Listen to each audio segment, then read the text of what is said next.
We here on day 2 in Mansfield at Blacksand Legacy, Kings Landing. All right, so what we're doing today is we just walking all our properties, not all our properties, just 2 properties. We're currently standing in a Class C property. So we went to go talk about the business plan, what we have implemented, what we have added, you know what I'm saying, the things to look for. How do you create that value on Class C properties, how you add that value. And now we're gonna go show them from a C-class assets, we're gonna go and check out A-class properties, which is Lakeside. Actually, we changed the name, rebranding it. You're gonna see that in the new name of it once we get there. But we're just gonna show them the difference. And that's what we're all doing. Yesterday was all classroom stuff, making sure they understand all the stuff from A to Z. Now we're going out here actually walking the properties, looking at things, showing like the amenities that you add, showing that the structural damage that we have fits, you know, making the property safe. And yeah, that's what we're doing. Super excited, man. We're gonna wrap this thing up at Treasure Studios today, and we're gonna have a happy hour, and we look forward to it. We're gonna wrap this thing up. Yeah, you guys can make your way to the table if you want to do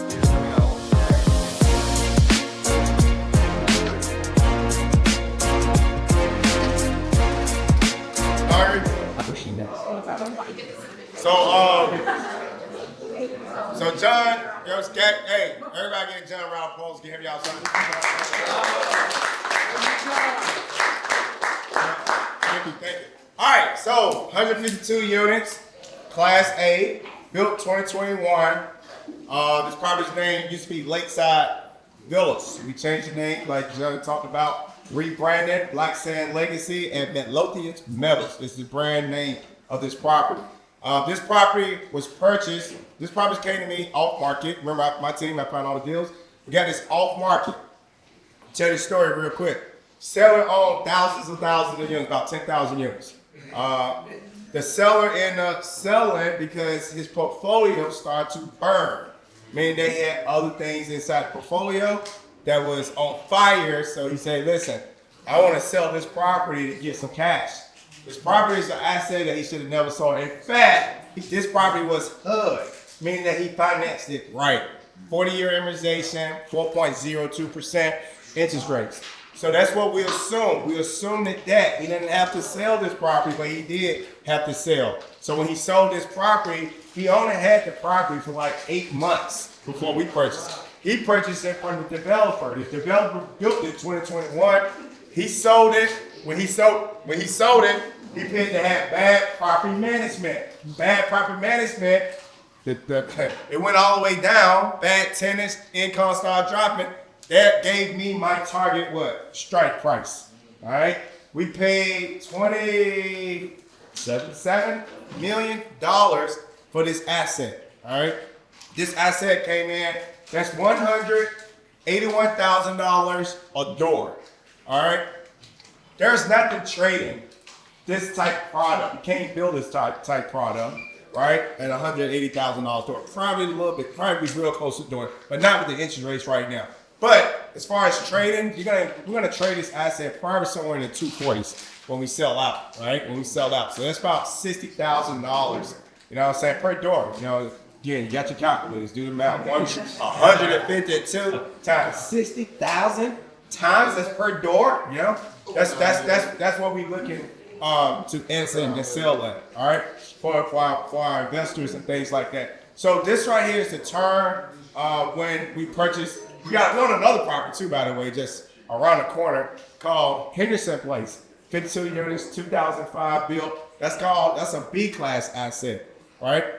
And what we're doing is we went from the East Coast, where we was buying those value-add properties, C-class, that's what we're great at. That's what Tri-City is built. We do the best at that. But what's happening is as we continue to get older, this is the 17th, about to be the 18th purchase, we're looking to buy more properties like this. And you're gonna start to see this. If we shifted, great. If you pull out your phones real quick, if you want to, we just closed on this asset. Pull your phones out real quick. I want you to put in what's the name of the property? Ensign. Ensign, ENSIGN Apartments. Ensign Apartments. And put in Enos, Texas. ENNIS, Texas. Look at that property. We just closed on that property a few weeks ago. All right, that's an A-class built. We paid 128,000 per door. That they hit my desk at $20.5 million. We paid $12.4 million. We're gonna keep that property for a very long time. It's gonna cash flow really, really well for us. Did y'all see the pictures on that? Yes. Brand new asset, brand new. It's on 287 too. But I'm not gonna take y'all that far because of time. I'm gonna keep y'all on time. But that property is newer than this property. This property already got way more better amenities. But that's 100 units, 120 some thousand a door. You know, we sell that property, whatever we decide to sell. I don't know, but it ain't gonna be 180, 170, nothing like that. We'll sell later, a long time down the road. All right. This property right here, I'm gonna turn every time, but some of the amenities we have a dog park, we have playground, we have clubhouse where they can rent it out, use. We have the pool area. What else we got? Amenities. Correct. Valley trash. Yep. I like. Got garages. And we'll talk about that too. Some of the stuff that we came through due diligence. But what you want to go ahead? All right. Hey, so this asset here, that's 287 that we're on. We have we have 4 assets that are right on the same road, and the scalability of that allows us to take Blacksand and utilize our resources, our people, to just be able to jump around pretty quickly. So the way that I'm going to be able to, soon start taking over this property, because this is third-party property management right now. Come January, I already have and we're showing the team how I'm going to structure my team members, and the point is that I'm going to be able to put like one manager out here that can then have assistant that actually manages another property, because we're right off of 287. It literally takes us, Henderson Place is 5 minutes down the street. It took me 12 minutes to get here from King's Landing. We have Little Creek that takes me like 15 minutes to get to. So we just have all these properties around, and we'll be able to scale pretty quickly when it comes to our team. So more about this property.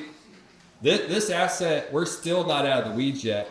Whenever we took over in December, we had so many evictions, so many bad placed tenants from the previous company that we're dealing with it, and we're 9 months into the plan. Whenever we do execution, we like to start lease up and have our plan executed within 6 months. But even given this, we're still doing evictions, still trying to get rents up. And this is an A-class property, y'all. And if you're gonna see, this nice pool, as soon as we step a tenant or a prospect into this leasing office, they do a rental application and they're leasing a unit from us.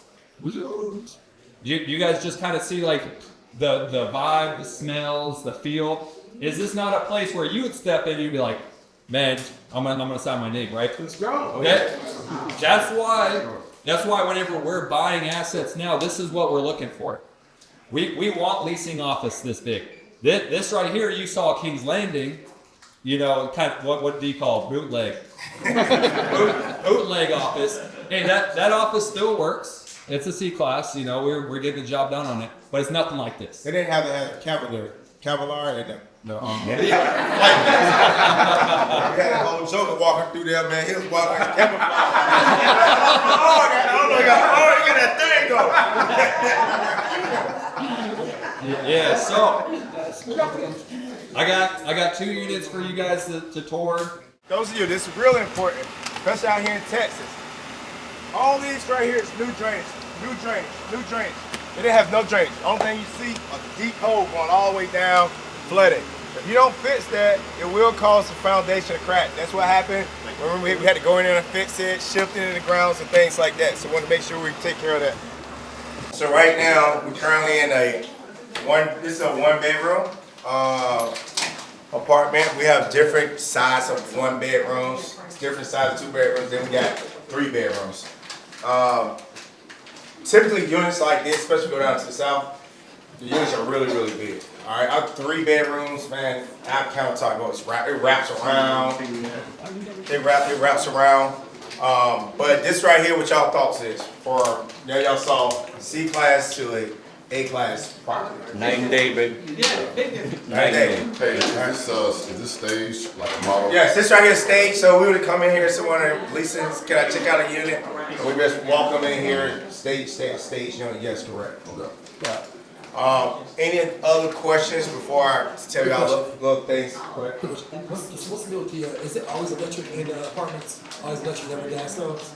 Or is Is that that gas? Is it always electric stoves? Yeah, we do that. Yeah, electric. Yeah, Never gas. Typically, nah, you ain't see no gas. Hey, so do you feel like because of the size, like 100 plus units, you can get away with just having a couple stages, doesn't affect the income? No, it doesn't. However, you'll be at 100% all the time. You know what I mean? You got 150, 200 units. You got people moving out every single month. You know what I mean? Yeah, but we'll, if we at the point when there's a freaking demand where it's like, man, we just losing so much money, yeah, we'll switch this off. You know what I mean? We'll Airbnb this unit, you know, if we have to, you know what I'm saying, to create more income if needed. Yeah. Any other questions? They have the one, it's all A1, there's different floor plans. So this all one bedroom, just call it one bedrooms out. Okay, they have starting 1185 to 1289, then they have a model 1559, and then their last model is 1959. So this isn't much different For than one the ones bedroom. we That's just. just for one There's bedroom. three So, different models. three different models. So the bigger one bedroom, we're getting almost $2,000. You know what I'm saying? And that's just a one bedroom. We got three bedrooms. And it goes up. Once you're settled in too, like they settled in over at the C class. Yeah, they good. They've been there, it's been Forever. built up for years. How many? So this area. He has said, how long that built up person been since- there? 14 years. Really good. So I would have, if I'm settled in, I'm used to everything. Right? And like we look at the tenant profile, say, holy crap, man, this guy been here 14 years, paying on time. We're gonna say, hey, we're gonna go call him in the office, sit him down in the office. You know what I'm saying? Say, listen, this is what we're gonna do. The new management, we're gonna add amenities, gonna make it safe, we're gonna make it better. But we also, what do you want? We ask. Because you may think he want a brand new unit. They do not want a brand new unit most of the time. You might give me a little carpet. That's it. Yeah, that's fine. I got a little leak here, leak there. And then you go in there and you spend $500 and increase your rent half that. And you worry about recapping the other 150 down the line through your portfolio. All right, so that way you're not just going out there just raising rents on everybody. Oh yeah, they tell me I'm raising rents, everybody get. Nah, yeah, it's a way. It's a way that you do it. You know what I'm saying? You gotta have some passion in there with dealing with these tenants because they are paying the rent. The thing about it is that as business owners, we can't be the ones being nice. Nice people finish when? Last. You know what I mean? So if you increasing your rent 1%, and then, you know, my man here, he's doing 3%, and everybody else around him doing 3%. The person doing 1%, do they deserve it? Sell their property for $1 million, $1.5 million. Y'all see how much those 3%, those small rent bumps equal and add value. People pay good money for additional income, value created, NOI. We don't care nothing about appraisals when it comes to multifamilies. NOI divided by the cap rate give you your purchase price. That's all it is. It's simple math. So we had mold, mildew, and all those, so they no good to us. So that was the issue. Second issue was the pool. The pool was like $100,000. I don't know how, but we got it. This inspectors. We had a pool, specialized in pool guy, come check it. 3 people. They found the pool like leaning like this, like the wall is about to fall over. You know what I'm saying? So we had to get that fixed, right? So, and you know, the property only 3 years old, right? So, well, 4 years now. But those are the things. I'm sorry, Joanne. So how did it get permitted with bad drainage? Did they pay off the inspectors? I mean, No, I'm saying we're some of- walking past and it's like it's Yeah. graded down towards the building and. Yeah, so it's like when you build those things happen over time. And it may happen quick. He built apartments. You want to talk? You want to? Yeah. No, I mean, it's probably permitted that way, but, you know what I'm saying, when, in actuality, when you start getting the rains, you know, you got downspouts, so that's supposed to address it, but when that water starts settling, then that's when you start getting foundation issues. Yeah. And it can happen over time, man. But it happened real quickly. You know. What else we had? Any issues? So did you have to fix the pool? Yes. Fixed. Done. Pool fixed. No, city drains, everything except for the garages are fixed. We still trying to figure out the best cost to be able to fix those. Quality, you wanna find some of the best, you're gonna pay for the best, but the developer who built this, sold this to the group that I purchased it from, and then we brought it from them. Yeah, but yeah, you're just gonna, that's all, I think, I don't know, you say you build 300-400 units, you know, you're probably gonna always see something, you know what I mean? You can't control all those freaking subs to see every single thing. It's not like you're going out there building your custom house where you walking, you got an inspector for an inspector, you know? And what we do is, I got a guy that does all my businesses and he got a really good eye. He's got a good eye seeing things, and he built like hundreds of freaking Outback steakhouse and stuff like that for Outback. That's what his main thing was. And I bring him in, and he go in and kind of do all this stuff for us.